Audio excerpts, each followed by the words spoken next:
Tonight's shiur, as always, Lilu Nishmat Avi Mori Dov Ber Ber and Reuven Halevi Imam Marti Rachel Bat Harav Michael and Lilu Nishmat, all of those who unfortunately were target of Mechablim in Australia this past week. May their neshamas have an aliyah, and to all of those who are still fighting for their lives, may Hashem send them rapidly a refuah. This Shabbos, we have the privilege of taking out not one, not two, but three different Sifrei Torah. It is Shabbos, it is Rosh Chodesh, it is Hanukkah.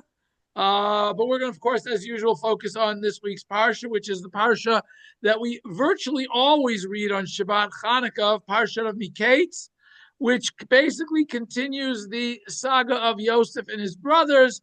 But tonight we're not going to focus on Yosef or his brothers. We're going to focus on another character who appears in the beginning of the parsha, and that is Pharoah, none other than. So let's go right to our sources, because it's very interesting the way HaKadosh Baruch Hu works in many different ways to bring about redemption, to bring about Yeshua. We have to remember that at the end of last week's parsha, we left Yosef sitting in prison, having just interpreted a couple of dreams and waiting perhaps for the Saramashkim to remember him, to Paro. And yet HaKadosh Baruch Hu perhaps had other ideas, and that's where we're going to pick up the story. So, you'll notice, by the way, as I'm going through this, that I've highlighted Paro's name throughout where it appears. Later on, you're going to see when Yosef reappears, if we get that far. I don't know how far we're going to get tonight. We'll see Yosef and Paro interacting, and then it's almost as if the Torah passes the baton back to Yosef. Remember, we have to understand that up until now, the Torah has been talking about Yosef vis-a-vis his brothers, and then Yosef in Egypt, Yosef with with his Potiphar, with the jailer, and then with the two officers of Paro who end up in prison. And now we suddenly switch to the main character, for at least the first few psukim of the parsha, is going to be Paro, not Yosef. But then ultimately we're going to see the transition back to Yosef, I said, if we get that far. So parsha begins, Yamim, 2 years have passed since we last left Yosef. Paro cholem, Paro is dreaming, v'nei omeid al hayaor. Interestingly enough, if I literally translate that verse, it means that Paro in his dream is standing on top of the river. Interestingly enough, when Paro relates the dream to Yosef, he says he's standing on the bank of the river. The Parshanim deal with that, but I don't think we're going to deal with that tonight.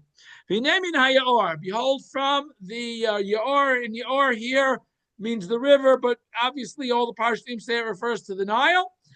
Because the Nile is the lifeblood of Egypt. It is the source of all water in the desert known as Egypt.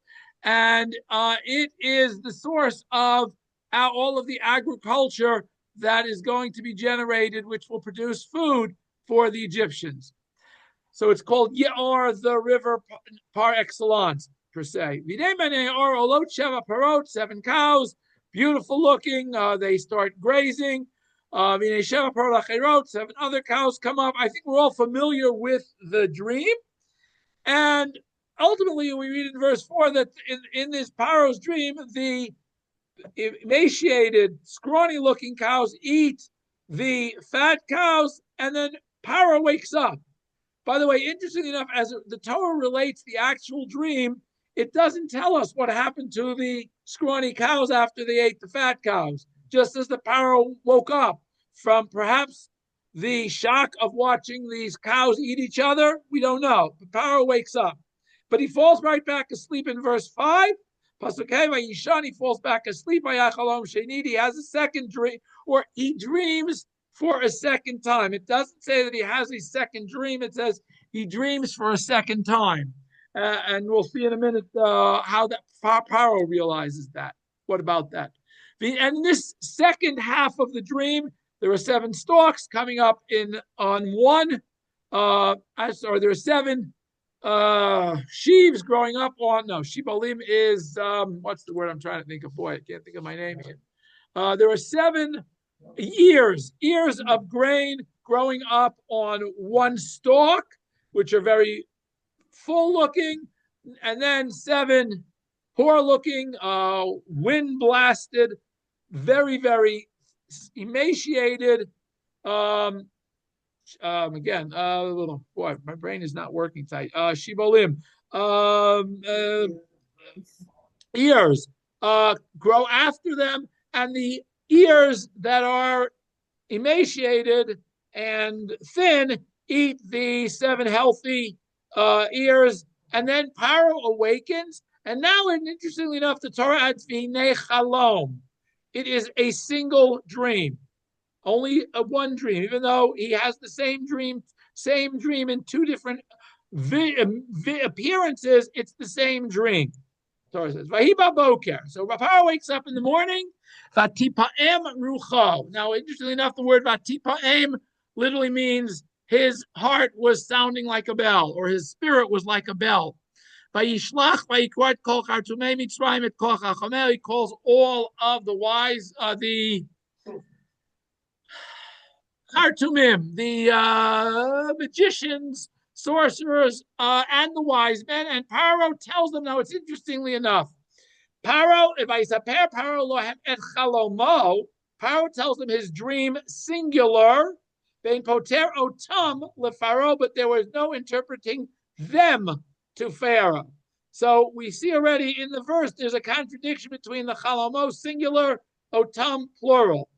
We also understand that Paro is very, very agitated to the extent that his heart is beating very rapidly. And now we're going to see how the Parshanim deal with that. And then hopefully we're going to pick up with the story after we go through a little bit here. Okay. So Vatipaem Rucho, Rashi says, what does it mean, Vatipaem? Again, you'll notice in Hebrew the word Pa'am or Pa'amon is a bell. Pa'am is to ring, even though Pa'am also means once upon a time and a time. Pa'am, it happened, but here Vatipaem as a verb means it was ringing like a bell. And Rashi says, Umitrafa rucha, that his spirit was completely confounded. Mikashkeshet b'tocho kipamon. It was pounding within him like a bell. Now, interestingly enough, Rashi and many of the other commentators are going to compare Paro's response to his dream to a similar dream that was had in the book of Daniel, chapter 2, by Nebuchadnezzar, and his response to the dream. So it says by Nebuchadnezzar, the difference is it says Vatit Pa'em Rucho, 2 tufts. In other words, there's the word tough, the letter tough appears twice. Why is that? Rashi says, quoting the Midrash, Fishayusham Shtei Pi'imot. Nebuchadnezzar was concerned about 2 different things. There were 2 things that were causing him agitation. One was Shikachat HaChalom. One was the fact that he forgot completely the whole dream that he had.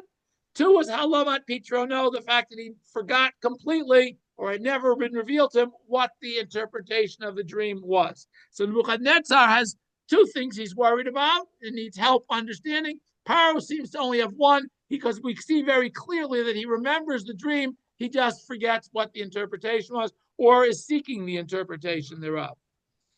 Okay, now, the pasuk said, "Vein potero tam leFaro." Nobody gave an interpretation of the dreams to Paro. So Rashi says very simply, again, quoting the Midrash, "Potrim hayuotam."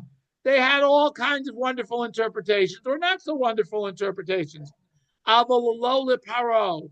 They did not find favor. They weren't able to interpret it in a way that Paro was able to accept the interpretation. Shalohaya kolon nichnas biaznav.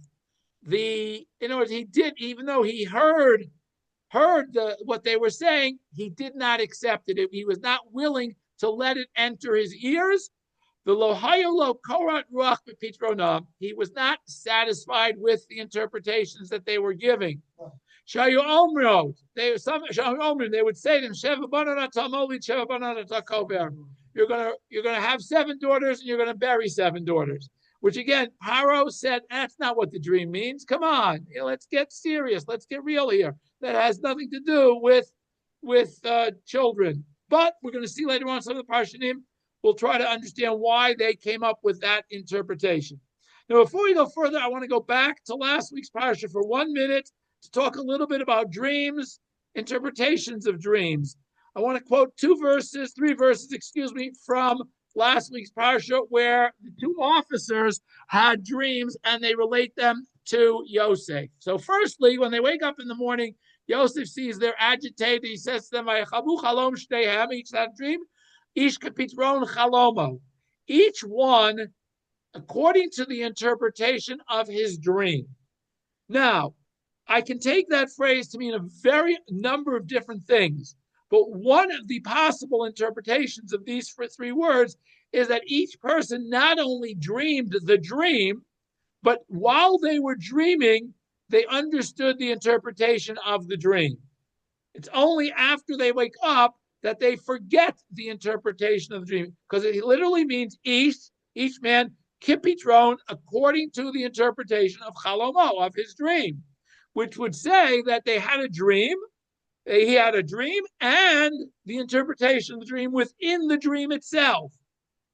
And that's why, however, when they wake up, they say to Yosef, Chalom Chalam, no, we had this dream, upoter einoto. Now it's interesting, the two of them together are saying we had one dream, which doesn't make sense, because when we read about them, they each have a completely different dream.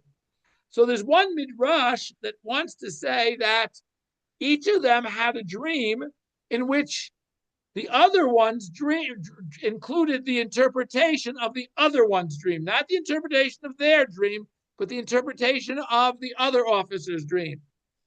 And on the other hand, we have a question now, or at least a support for that says the following. After Yosef gives the first interpretation to the butler, it says, Vayar Sar HaOfim, the baker sees Kitov Patar, that he did a good job of interpreting it.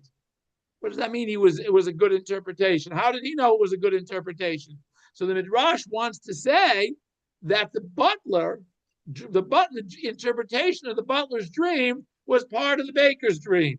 And the interpretation of the baker's dream was part of the butler's dream, which is why the butler, who had the interpretation of the baker's dream, thinking that he was going to get killed, was very, very agitated in the morning. That's why he rushes to tell Yosef his dream. And the baker is sort of holding back with telling him his dream because he's heard this good interpretation in the dream. So there's a whole different question as we go through the parshat in terms of what did they actually dream? Great question. I don't have a great answer, but I'm just quoting you possibilities and where the Midrash seems to get this from. And that's why I quote it now. Believe the Gemara, which says very simply, how did the Sar HaOfim know? How did he know it was a good interpretation? Because Rabbi Eliezer said,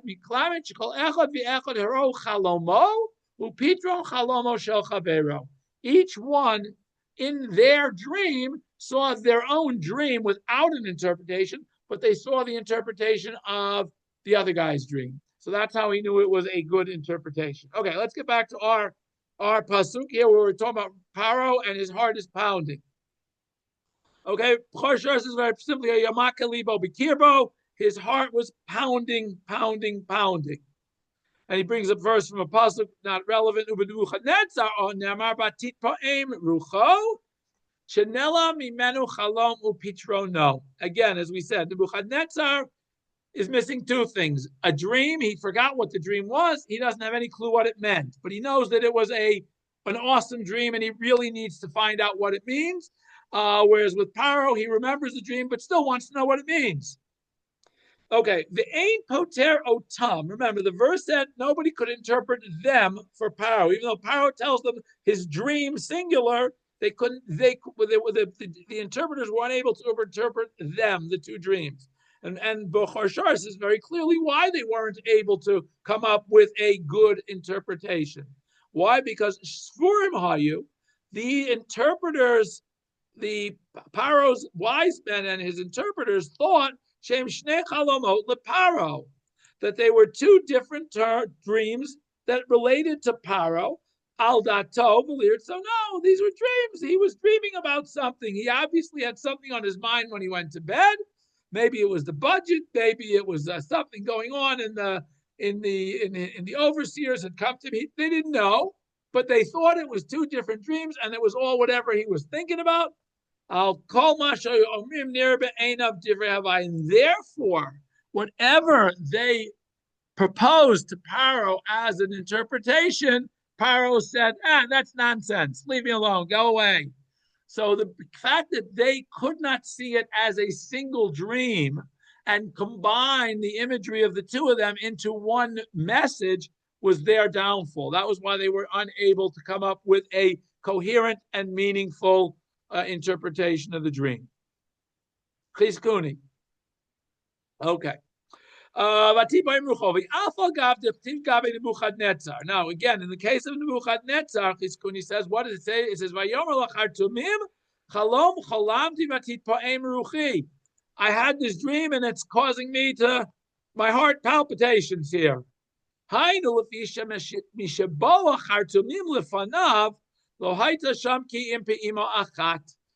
once the wise men or his sorcerers already had come to Nebuchadnezzar, he already had one problem solved, that who he was going to tell the dream to.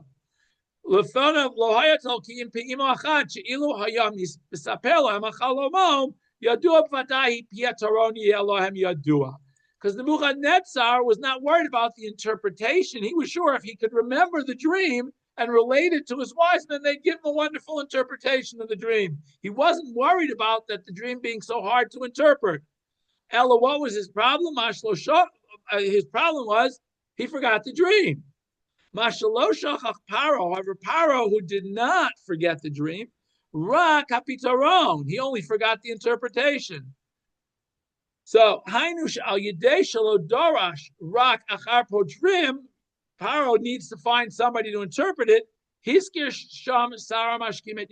Had Paro forgotten his dream, there's no way the Sarah Mashkim would have said, call Yosef. He's somebody who can tell you what you dreamed. No, only because Paro was in search of an interpreter was the Sarah Mashkim able to recommend Yosef.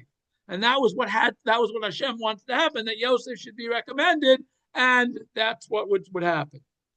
But and then he says, then he goes through the diktuk of the difference here in the route, which we're going to skip, and we're going to go to the next source. Okay.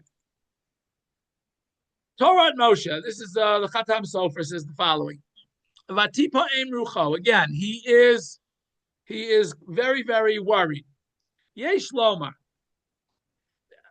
He wants to understand what was it about this dream that got Paro so agitated. Paro always had dreams. Every night he went to sleep, he dreamt. Why? Because he was able to sleep comfortably and relax, so he had good dreams. Generally, he didn't worry about his dreams. Why? Dreams are a reflection, Paro thought, of whatever I was thinking about during the day. And Gemara, by the way, Gemara in Brachot says that one of the things about dreams is that we dream about what's on our mind. Somehow clothe it, and sometimes in very strange ways, but we see things that worry about us. That's what we dream about. So Paro never felt the need to have one-hand dream interpreters. He wasn't worried about it. However, concerning this specific dream, he was very, very agitated. He saw things that were totally and completely abnormal, unnatural, not something that would ever occur. Person, you don't see parmochim and parmacherim. Cows are not carnivorous. They're certainly not cannibalistic. They generally eat grass, hay, feed, straw, whatever they're given to eat, as long as it's vegetarian. They don't go around eating other cows. Paro saw this and he said, this means something. There's no way that I, on my own thinking, would have had a dream about cows eating cows. And similarly, there is no way I would have ever conjured up a possible dream of ears of grain eating other ears of grain. Virtually impossible that this dream, Paro says, can be something that I was thinking about. So therefore, I've got to figure out what it means. And that's why he says when he speaks to Yosef about the dream, one of the phrases he used, I never saw such emaciated cows in Egypt in my entire life. That's why I'm asking for an interpretation of this dream. It's obvious to me that this is more than just a dream, that this is some kind of message that God is trying to send me. The hukamo pila bekupa demachta. This is just like the Gemara gives the case of a camel flying through the eye of a needle. We never dream about that unless you learned that Gemara that day. Then you might have a dream about camels flying through eyes of a needle.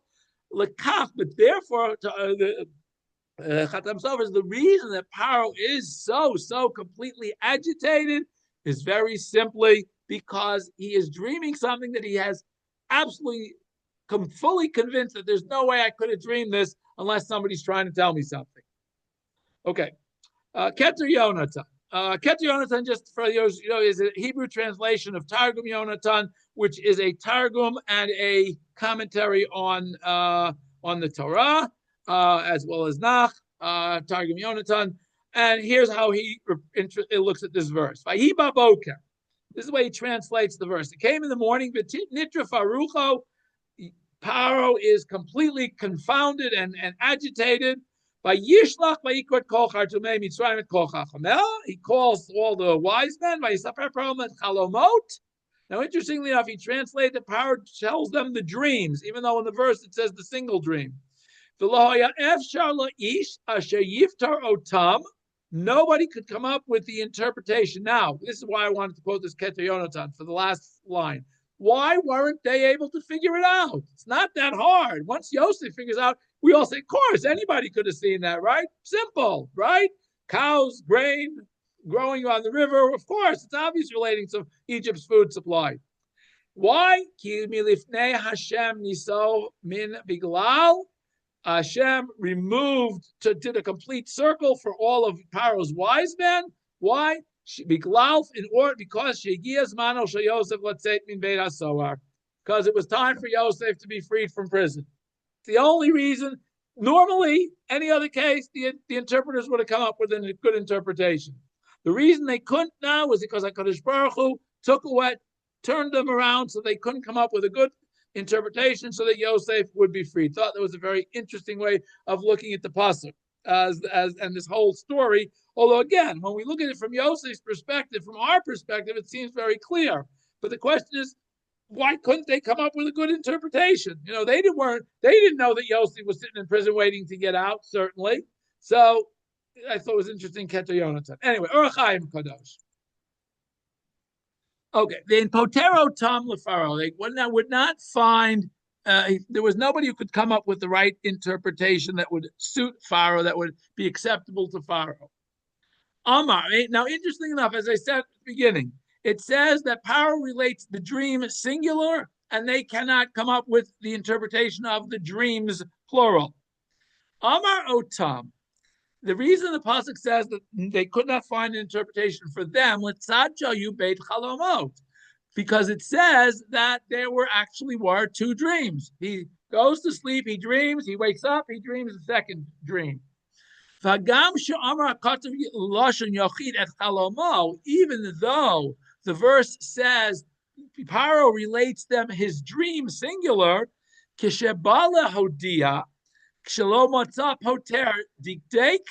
when he said he could not find an interpretation, diktek lomar otam, he said them, both of the two halves of the dream, neither one could find an interpretation. The word leparo seems extra here. They couldn't come up with an interpretation. Should have just said, why does it say it couldn't come up with an interpretation for them? Should have just said they couldn't come up with an interpretation. Nira Lomar. It appears to me that Shinkavanap Katuvi Amr LePharaoh, when the pasuk says that they could not come up with an interpretation to Pharaoh, Kidavar Yaduahu, because it's well known, Kishem Paro Eino Shem Ha'etzem El Hashem Malchut. The individual that they were referring to is not, his name is not Paro. Paro is the name of the royal title. When we say Paro, we mean the Pharaoh. We don't mean that was his name. His name was Pharaoh. His name wasn't Pharaoh. His name was whatever it was. And that's why and there's proof, by the way, the Chaim says that we know that Pharaoh is the name of the monarch, rather than his individual private name. Timsa Shadiber Lav Saramashkim, when the Saramashkim is telling him about Yosef, he begins by saying, Paro Katzaf Alavadav. Pharaoh got upset at me and my co-worker. The Ein Hamusar Sheyaskir Shem HaMelech B'fanav.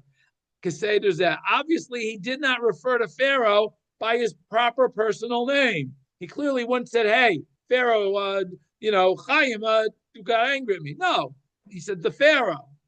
Elavadai Shushem HaMelucha. So Pharaoh, the Pharaoh, literally means the name, means king in Egypt or emperor or whatever the appropriate interpretation. And that's what the Gemara says. And we see that very clearly from the fact that we had a Paro when Avraham comes to Egypt. We're going to have a Paro later on when Moshe is in Egypt. Clearly, one man did not live this entire period of time. So clearly, Pharaoh, and we see throughout Scripture, and we see throughout written works that Pharaoh is not the personal name of each Pharaoh. It's the name of the ruler.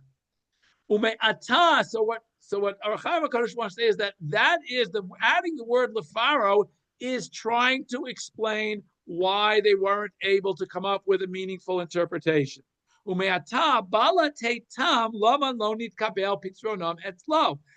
Torah is trying to explain why they were not able to come up with a meaningful interpretation that he accepted. What was their problem?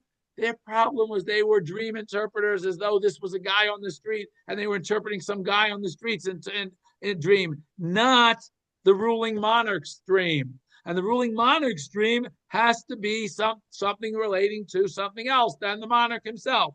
The Gemara in Bereshit Rabbah says the following: Ki chalamot hamalachim yagidu devarim hanogim liklalut hamalchut. When the king has a dream, it's not a private dream. It's a royal dream. It relates to the entire kingdom. So the fact is that they were treating these dreams as though they were a dream that some private individual, private citizen had, not the royal personage was having. That's why the Torah adds the words Paro. They didn't interpret the dreams as relating to Pharaoh as the head of state. The Hadat Kaina no tenant. That seems to fit in with the flow of the psukim. The Haim lo ayu potrim pitzaron shenogea lemalchut ela pitrona nim shalajotot. They were giving him interpretations relating to a private citizen, not to a royal king. Barzal Amru, the Pharaoh shalohi mitkabel pitronam lo. That the Torah adds the word lepharaoh to tell us that they weren't acceptable to him. They were good interpretations, but Paro was not willing to accept them. In other words, had they given him a good interpretation, he would have accepted it, but he could not accept the interpretations they were providing. Okay, Rabbeinu Bechaya. Ein potero tam lepharaoh. Darshu Chazal. Quotes the Bereshit Rabbah that says the following. Paro ra'ah hachalom upitrono imo. When Paro was dreaming, he not only saw the dream, but he saw the interpretation thereof. V'zachar hachalom, and when he wakes up, he remembers the dream. V'shachach hapitron shera'ah. He forgot the interpretation. And they were giving him all these strange interpretations. You're going to have 7 daughters. You're going to bury 7 daughters. But Rabbi Chai says, wait a minute, I don't get it. It seems very strange. Something seems out of whack here. How is it possible? How is it possible that every single one of his wise men, every single one of his astrologers, his stargazers, his magicians, all of them, how is it possible that Shalo Yuchlu, none of them, Lo Dialo Pitrona Chalom. They couldn't read and fathom from the imagery of the dream what it meant. It seems very clear, especially after we've learned it all. It's all very clear in hindsight, right? And once you get to hindsight, it's very clear to understand the meaning of the dream. But even so, even when we look at it, Shemorim sheva shnei savav v'sheva shnei rav. Seems very clear that it relates to famine and plenty. Why? Why? Because it's cows. What did they use cows for in the world of antiquity? To pull a plow. To plow a field so you could plant the field. And what do you do when you plant the field? You get crops. Kimosha Katuv, and there's even a verse in Mishlei that says, you have a multitude of crops when you have good ox power, not horsepower. You got to have good ox power to pull the plow, and then you get good crops. Vashibolim, and certainly the ears of corn, ears of grain growing, gamkein simana katsira, certainly also part related to the harvest. So clearly, if you put the two dreams together, cows are plowing, you're harvesting grain. Obviously, there's something going on with what's going to happen. It's some portent of what's coming on in terms of crops. So what is, again, Rabbeinu Chai says, but there's one reason why they weren't able to come up with a good interpretation. What is that? Aval hakol haya siba mibal hasibot aleh. This all is caused by the one who causes everything above. Obviously, HaKadosh Baruch Hu is referring to. Shesachal atzatam, that caused their wisdom to become foolish. Ve'shiva chor chachmatam, and turned their wisdom upside down or backwards. Kinyan shenemer, as we have a pasuk in Yeshaya that says, Meishiv chachamim achor, God is able to turn wise men upside down, inside out, backwards, v'datam yisachel, and make their wisdom foolish. Umana mehema pitaron, and the reason Hashem withheld the wisdom for them to properly interpret the dream, in order that everything should turn around and Yosef should be granted this greatness. This is also what the Navi says when he says, Achavilim, Sarei Tzoan, there are fools, the officers of Egypt. They have lost, the wise advisors of Paro have been burned, have lost their ability to interpret. Yivaer, which seems to imply that it's only because HaKadosh Baruch Hu took their wisdom and made it foolish. The wisdom was burned up, it was turned away. Where are its wise men? If you look where they are, maybe you'll be able to find them, but probably not. The answer is they really should have understood this. The reason they were not able to understand these dreams, very simply, HaKadosh Baruch Hu took the wisdom away from them. If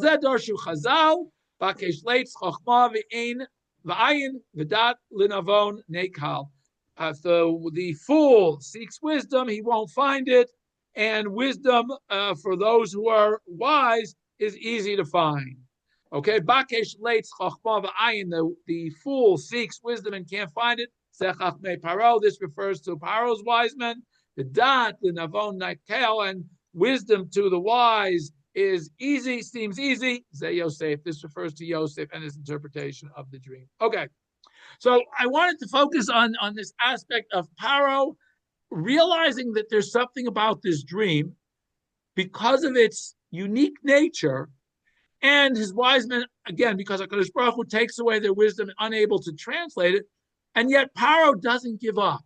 I think that's the key to understanding. We have to understand that the Torah goes through great lengths to relate this story, specifically to say we don't only learn from our leaders, we can learn from everybody. As we see in Pirkei Avot, Ezo Chacham Halomed Mikol Adam, who is wise, somebody who can learn from everybody. So even from Paro, there's something that we have to learn, and that is that, again, when we talk about dreams and we talk about realization, we have to be able to realize when something is important and something can be let go, something not that important. But when it is important, we've got to follow up on it. We can't just let it go. And we're going to see as we go through the rest of the story that Paro not just goes and seeks the interpretation, but he's not going to seek the interpretation and say, okay, nice interpretation, let's go on with life.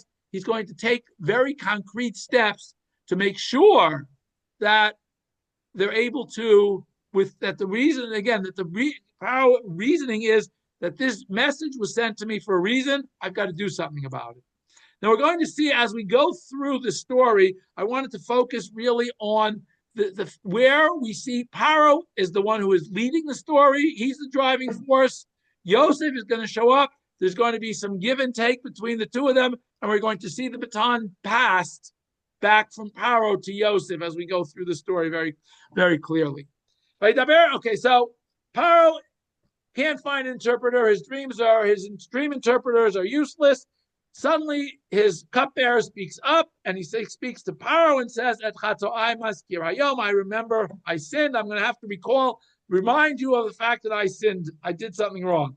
Paro kataf al avodav. Paro got angry at his servants. Now, notice again, he's using third person. He says, "Paro kataf al avodav." This some guy named Paro got angry at his servants. It wasn't you got angry at me. He doesn't say it that way. He doesn't say I sinned to you. He's just saying I sinned. But and he says Pharaoh got upset and he put me in prison with the chief baker. But we each had a dream. Each one had a dream according to its interpretation. And there there was a young lad. Now it's interesting. Rashi very simply says, we look at the way he describes Yosef. He says Na'ar, Ivri, and Eved. He uses three different terms to describe Yosef, all of which are meant to denigrate him. He's a nar, he's a kid, he's an Ivri, he's one of those Hebrews who we don't want to have anything to do with, and he's an Eved, and he's a slave. Interestingly enough, all of that didn't stop Paro. Paro still says, doesn't matter. We told him our dreams, he interpreted them, each one according to interpretation. And here's the key critical pasuk that is from his presentation to Paro. He says, the interpretations that he gave both came true. And interestingly enough, I was spared and he was hanged. Interestingly enough, the Parshanim say that had they both been spared or both, well, if both been hanged, there would have been nobody to tell the tale to Paro. But had they both been spared, he wouldn't have been impressed the same way, because he would have just said, he's just covering all his base. He wants everybody to feel good. But the fact that he told one, and he was willing to take, quote, the risk, unquote, of telling one, you're going to get killed. Because if he hadn't been killed, he'd have made sure Joseph got killed for causing him all that anguish. So the fact that Yosef gave them completely diametrically opposed interpretations, and they both came true, that was what impressed the Sarmashkim as the fact that Yosef's a good dream interpreter. Now, interestingly enough, you see that Paro sends and calls Yosef, and he hurries from the prison, and he gets, interestingly enough, again, by a galach, he shaves, gets a haircut, because remember, he's been in prison for 12 years. I'm not sure what they look like after 12 years in prison, but again, he's got to shave, he's got to get a haircut, he's got to shower, he's got to get and he puts on a new pair of clothes. They give him now, because he can't go in your prison garb to see the king. He doesn't want to keep the king waiting, so he got to go through this quickly by Yavo Paro when he comes to Paro. Now again, you'll notice at this point, we've got Yosef is finally introduced. Up till now, Paro as the focal point. Now it's going to continue because Paro is going to, first thing he's going to begin the dialogue, because Yosef comes before Pharaoh. He's not going to start talking to Paro before Pharaoh said anything. You don't come before the king and say, "Hi, king, how you doing?" So Yosef, according to royal protocol, waits until Paro says something to him. He doesn't answer. He doesn't speak until he's spoken to. Paro begins the dialogue by saying to Yosef, "I've had this dream. Nobody interpreted it, and I've heard about you that you are a dream interpreter." And Yosef, now again, Yosef said, "Yeah, thanks, king. Yeah, I've done that once or twice. Yeah, you're right." But Yosef doesn't. He says immediately. He immediately turns Paro and says, "No. Bila die. It is not within my power. I'm not a dream interpreter. Elokim yaneh shlom Paro. If God chooses to answer and provide peace to Paro, wonderful. If not, I can't do anything." So Paro seemingly is at least impressed with his demeanor enough to start telling him the dream, even though he's just said, I really can't answer your dream. He just said, it's not within my power to give you an interpretation. Only God can do that. But I guess Paro says, well, I brought him here. I might as well go through with it, right? So Paro speaks to Yosef, tells him the whole dream, and the whole dream. And he says, and I spoke to nobody can tell me, Ein Magid Li, nobody can tell me what the meaning of this dream or dreams is. Okay, Vayomer Yosef. Now, interesting enough, I've changed Paro here from yellow to blue because Paro here has now become passive. The blue means that Paro is now passive. He's being referred to. This is all Yosef talking. He is speaking to Paro, and he is telling Paro, I left one out. See, look at that. I left one out. Like that. He is telling Paro what the dream means. So the dream of Paro is first and foremost, he is the first one to recognize that it's one dream, other than Paro, because Paro had said it was one dream. Okay, he says right away, without Paro prompting him, it's one dream. And he says, very interestingly, God is telling you, Pharaoh, what he's going to do. Then he tells him the 7 good cows and the 7 good stalks all relate to the same thing. There are 7 years. It's not 14 years, it's 7 years. And the 7 bad cows and 7 bad stalks, again, it's the same dream. There are another 7 years. And there will be 7 years of famine. This is why he's told Paro that what God is doing, he is showing Paro. Okay?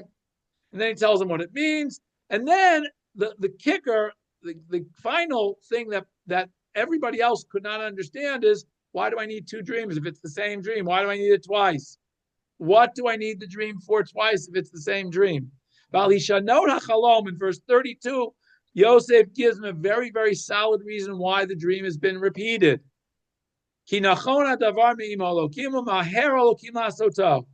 It's coming now, not in 10 years, not in 20 years, not in 50 years, not in 100 years. It's coming right now. The next 7 years, next 7 years. It's coming right away.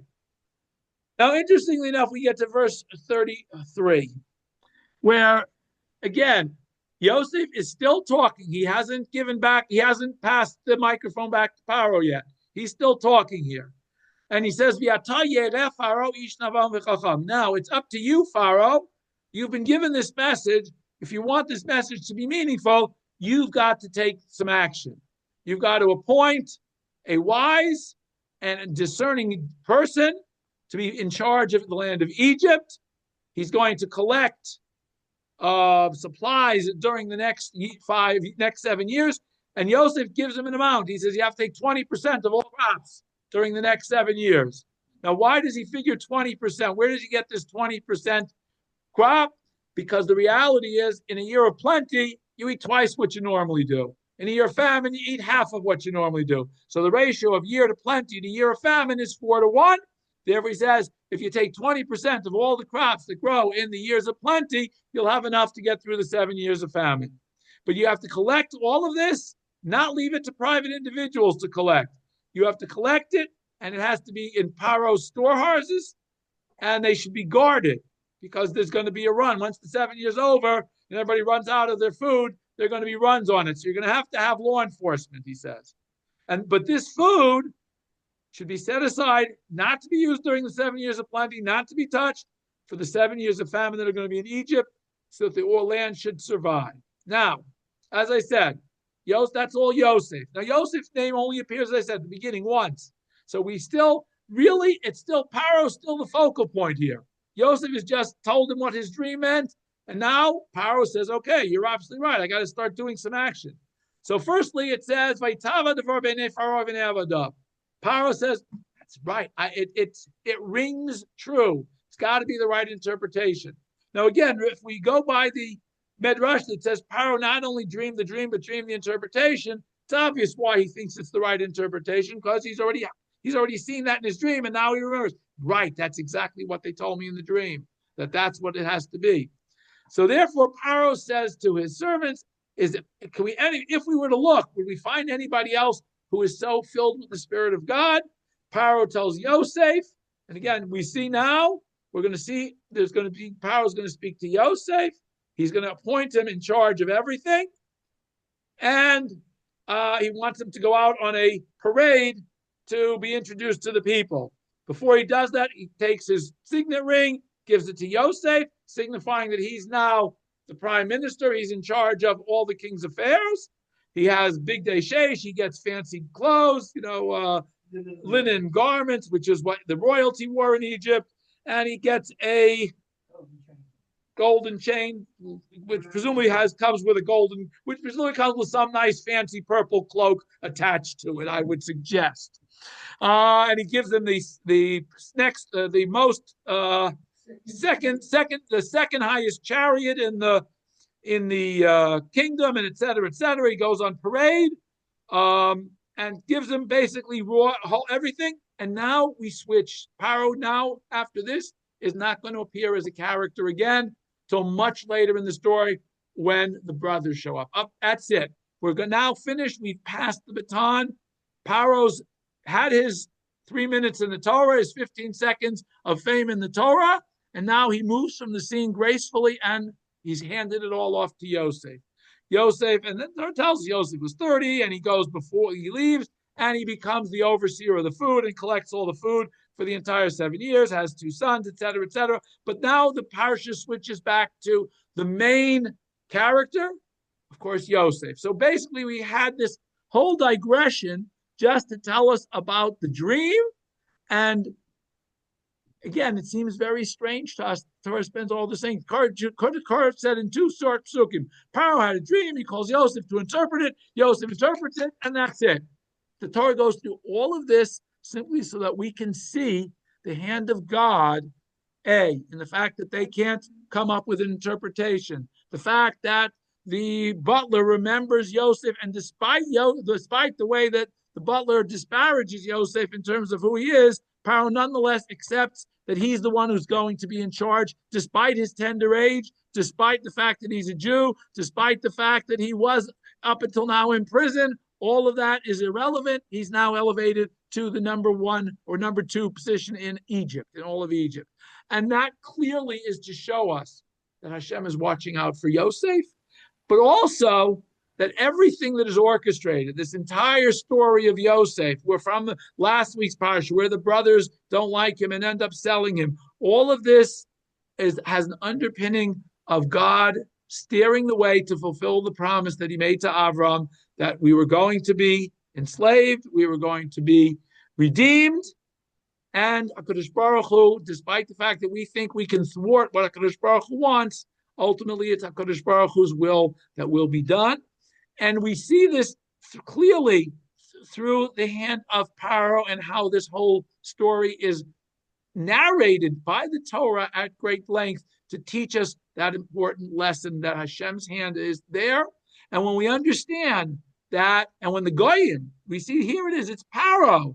Now imagine today if, let's see, what's his name? Khamenei in Iran had a dream about God and saying, oh, yes, God, I got to be nice to the Jews.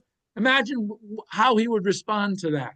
Okay, so we see that Paro, again, this is not an easy decision. And we see later on in Shemot, where Paro suddenly does, or a Paro, whether it's, I doubt it's the same one, does a complete 180. We see that it's a lot harder. And that's why the Torah gives us this great description. It's a lot harder to be on the Jew side, perhaps, than to not be on the Jew side. We have to understand that when we're dealing with the world, we always have to be cognizant of what's going on with them also. And I hope and pray that we, and our leaders especially, should be able to understand that and be able to be wary of how they interact with the rest of the world, so that we should ultimately merit that we should be a light, an Or LaGoyim, and we should merit the redemption from B'mehera B'yameinu. I open it up now for questions, comments, or feedback before I close. Hold on. Good. How do we pronounce the name that Pharaoh gives to Joseph? That's Maurice's question. The pronunciation is Safnat Paneach, which it roughly translates as the revealer of secrets. A person who is aware of and can discern things hidden in other things. Okay, that's what that seems to be. Okay. Any other questions, comments? Yeah. Lois, go ahead.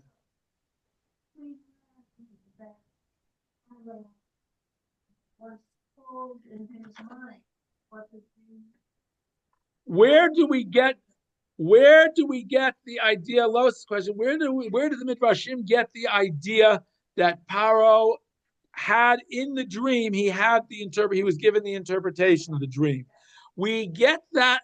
The Medrash gets it, as I said, from comparing it to Nebuchadnezzar, who also has a dream and is wary of the dream, or forgets the dream.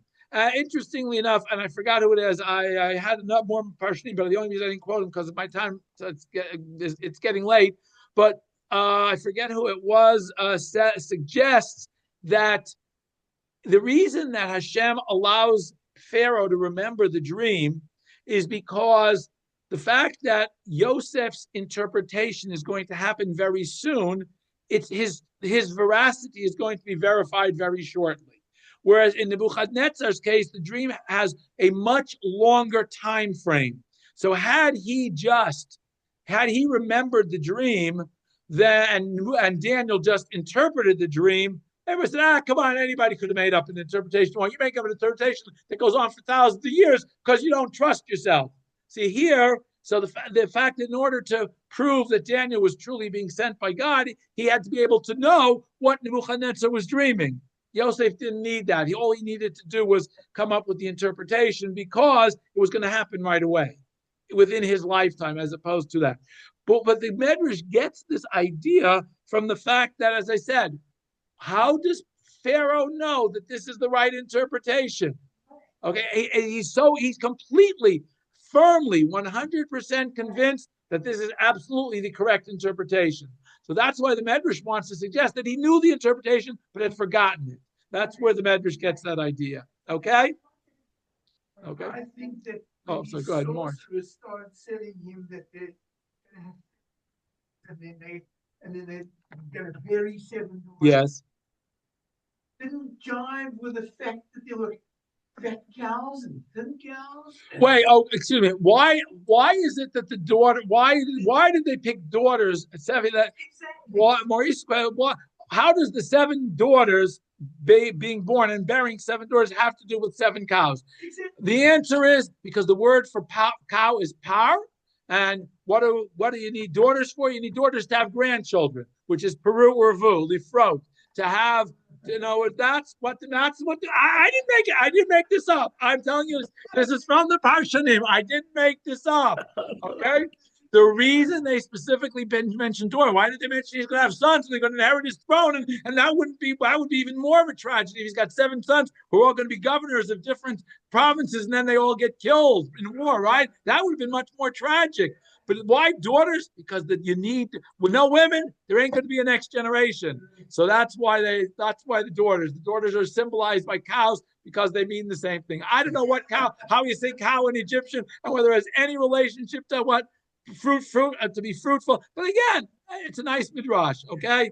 Any other questions? Lois, go ahead. Got another question. I have a friend, and she was in county. She had the near-death experience. Okay. And she went in, and she told. I read a book also by a doctor. He also had the near-death experience, and she did somebody's in heaven. Everything about the history that's gone on. Everything. Okay. And she said everything that Hashem did was logical and it had to be that way. Okay. But I forgot everything. The minute I came back. Okay. Okay. Lois is saying that if we look through some literature, and she has a personal friend who she knew who went through a near-death experience, and when they got to this near-death experience, they were told and were shown how everything that's happened in history is driven by God and is true, and yet she forgot all the rationale the minute she returns. Okay, I won't. I'm not going to comment on that because it doesn't require any comment. I'm just sharing it with people on Zoom because they might not have heard it through the microphone. Any other questions or comments? Okay, thank you all. I wish you all a happy Hanukkah. I will not see those of you who are here this Shabbos. I will be away enjoying my grandchildren for Shabbat. But I wish you all a Shabbat, a Shabbat Shalom.